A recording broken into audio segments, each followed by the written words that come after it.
আটা ছড়িয়ে দিয়ে এই ঠিক এইভাবে বেলে নেব। আর দেখুন কতটা রসাল হয়েছে। নমস্কার বন্ধুরা, সুপ্রিয়া কিচেনে আবারও আপনাদের সবাইকে স্বাগত জানাই আরো একটা রেসিপিতে। সামনেই আমাদের রথযাত্রা উৎসব।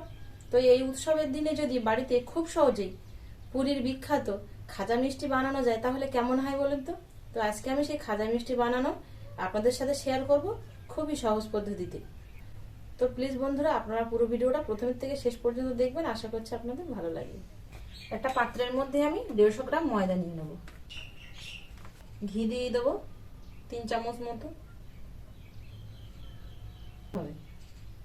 2 চামচ সাদা তেল দিয়ে দেবো, অল্প একটু লবণ দিয়ে দেবো। লবণটা দিলে কি হয়, স্বাদটা ভালো থাকে, পানসা পানসা মতো আর লাগে না।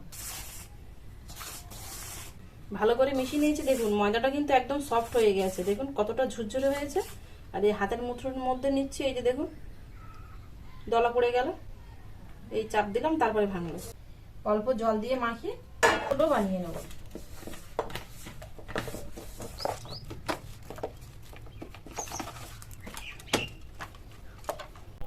ডোটা মাখিয়ে নিয়েছি এরকমই সফট করে, চাপা দিয়ে রেখে দিয়ে চিনির শিরাটা বানিয়ে নেব।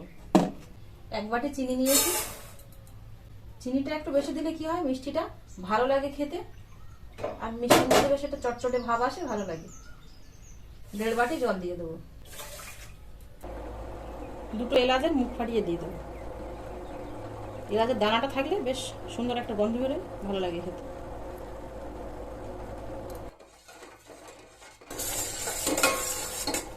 চিনির শিরাটা অনেকক্ষণ জ্বালিয়ে নিয়েছি। চিনির শিরার মধ্যে দেখুন হালকা একটু এরকম চটচটে ভাব চলে এসছে। শিরাটা এবার নামিয়ে নেব। 8 ঘন্টা হয়ে গেছে, চাপা দিয়ে রেখেছিলাম। দেখুন কতটা সফট হয়ে গেছে। এবার আর একবার একটু মাখিয়ে নেব। এর থেকে আবার ছোট ছোট লেচি কাটবো, একদম কিন্তু খুব বড় বড় লেচি কাটবো না। ঠিক দেখুন এরকম ছোট ছোট লেচি কেটেছি।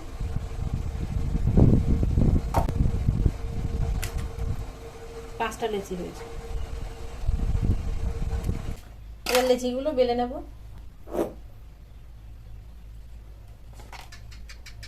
বৃষ্টিটা হয়ে একটু স্বস্তি পেয়েছে মানুষ, যা গরম পড়েছিল এবছর।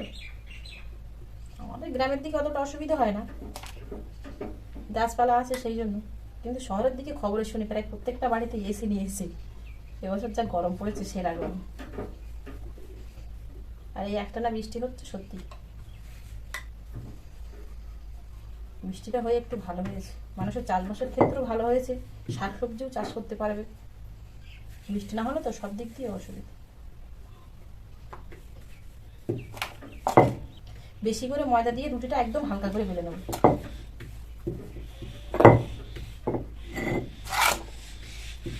যতটা সম্ভব হালকা করা যায়। দেখুন একদম ঠিক এরকম কাগজের মতো বেলে নিয়েছি, এদিক ওদিক দেখা যাচ্ছে। সবগুলো আগে এভাবে বেলে নেব, সেই জন্য আমি একটু ছোট ছোট লেচি করেছি। তবে ময়দাটা কিন্তু একটু বেশি দিতে হবে।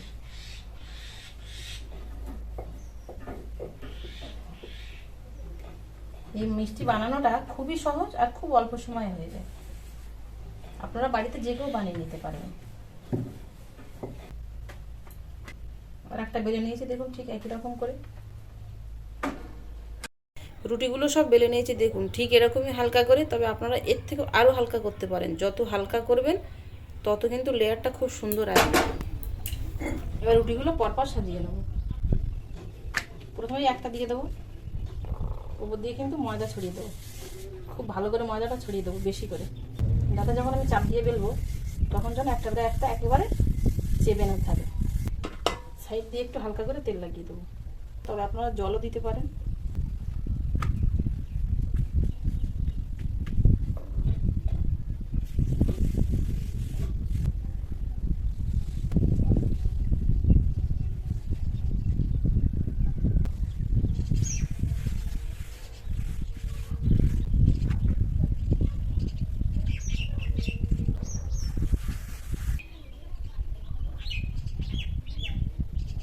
পরপর কিন্তু আমি সবগুলো দিয়ে দেখুন সাজিয়ে নিয়েছি। এবার আবারও উপর দিয়ে খুব ভালো করে ময়দা ছড়িয়ে দেবো। এবার রোল পাকিয়ে নেব।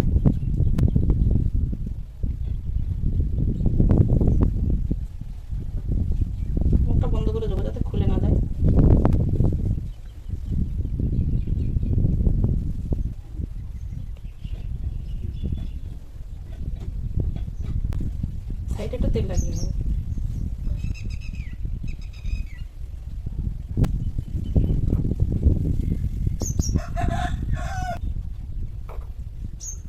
ওপরটা খুব ভালো করে ময়দা মাখিয়ে নেবো, তাহলে কাটতে সুবিধা হবে।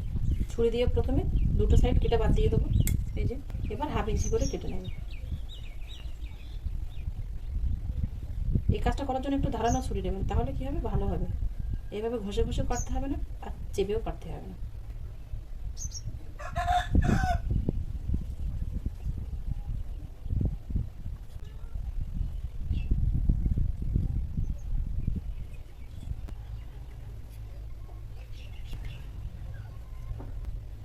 দেখুন লেয়ারগুলো কিন্তু একটার সাথে একটা জড়িয়ে নেই, দেখুন কত সুন্দর ছাড়িয়ে গেছে। এবার এগুলোকে হালকা করে আমি একটু চেপে বেলে নেব। এইভাবে চাপ দিয়ে এইটিকে এইভাবে বেলে নেব।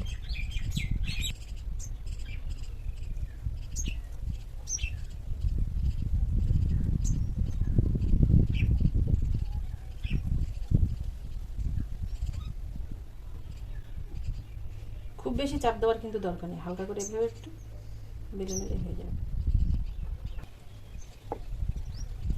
সবগুলো দেখুন বানিয়ে নিয়েছি। সাদা তেল সমেত কড়াটা বসিয়ে দিয়েছি, এবার সাদা তেলে ভেজে নেব। তেলটা একেবারে ঠান্ডা না, আবার একেবারে খুব গরম না, মাঝামাঝি গরম হয়েছে। এবার গরম তেলে ছেড়ে দেবো।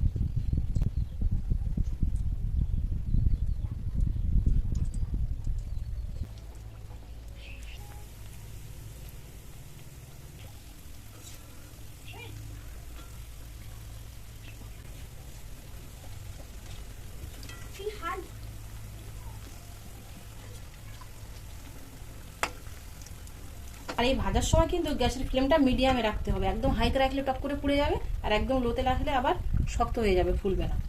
চিনির রসের মধ্যে সামান্য একটু ফুড কালার দিয়েছি, দেখুন তাহলে কালারটা এরকম একটু লাল লাল হয়েছে, বেশ সুন্দর হয়েছে। মিষ্টিগুলো কিন্তু এরকম লাল করে ভেজে নিয়েছি। এবার গ্যাসটা অফ করে দেবো, দিয়ে একবার তুলে নিয়ে রসের মধ্যে দিয়ে দেবো।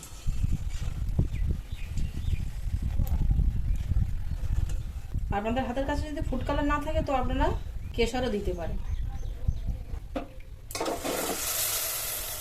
রসের মধ্যে দিয়ে কিন্তু এপিট এপিট করে সঙ্গে সঙ্গে তুলে নেবো। এই মুচমুচে আসে রসটা কিন্তু সঙ্গে সঙ্গে টেনে নেবে। বাকিগুলো এবার এই তেলের মধ্যে দিয়ে দেবো। তেলটা অনেকটা ঠান্ডা হয়ে গেছে, গ্যাসটা অফ করার জন্য। মিষ্টিগুলো রসের থেকে তুলে নেবো।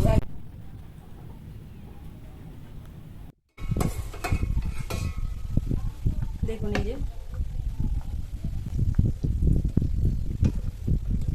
মিষ্টিগুলো দেখুন বন্ধুরা কত সুন্দর ফুলছে, আর নিচে থেকে ছাড়িয়ে যাচ্ছে আর এরকম উল্টে যাচ্ছে। দেখুন কষ্ট করে আমাকে আর উল্টিয়ে দিতে হচ্ছে না, একদম সেম দোকানে যেরকম হয় সেরকমই হচ্ছে। দেখুন বেলার সময় কিন্তু একদমই তেল লাগাবেন না, যতটা সম্ভব ময়দাটা একটু বেশি করে দেবেন। এই মিষ্টিগুলোও কিন্তু ঠিক এরকম লাল করে ভেজে নিয়েছে, আর প্রত্যেকটা মিষ্টি দেখুন এরকম ছেড়ে গেছে, আর ফুলে দেখুন কতটা বড় বড় হয়ে গেছে। এগুলো তুলে নেবো।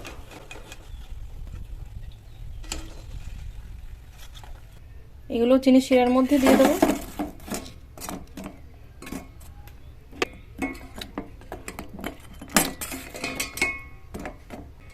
এবার তুলে নেবো, আর শিরার মধ্যে রাখবো না।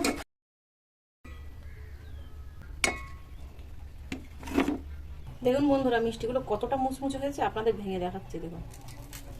আর দেখুন কতটা রসাল হয়েছে, একদম পুরো ভিতর পর্যন্ত কিন্তু রসটা গেছে। দেখুন প্রত্যেকটা পাটে পাটে এই যে, আর ঠিক এরকমই মুচমুচ হয়েছে। বাইরে অন্ধকার হয়ে আসছে, ভীষণ মেঘ করেছে, বৃষ্টি আসবে এক্ষুনি। তো বন্ধুরা আমার এই খুব সহজে বাড়িতে বানানো পারফেক্ট একদম পুরীর খাস্তা গজা রেসিপি কেমন হলো অবশ্যই কিন্তু কমেন্টে জানাবেন। আর আপনারা অবশ্যই বাড়িতে বানিয়ে খাবেন, আশা করছি আপনাদের ভালো লাগবে। আর যদি ভালো লাগে তাহলে প্লিজ বন্ধুরা চ্যানেলটিকে বেল আইকন সঙ্গে সাবস্ক্রাইব করে আমার পাশে থাকবেন। এতক্ষণ আমার সঙ্গে থাকার জন্য আপনাদের অনেক অনেক ধন্যবাদ। আবারও দেখা হচ্ছে পরবর্তী নতুন কোনো রেসিপিতে। ততক্ষণ আপনারা সবাই ভালো থাকবেন, সুস্থ থাকবেন।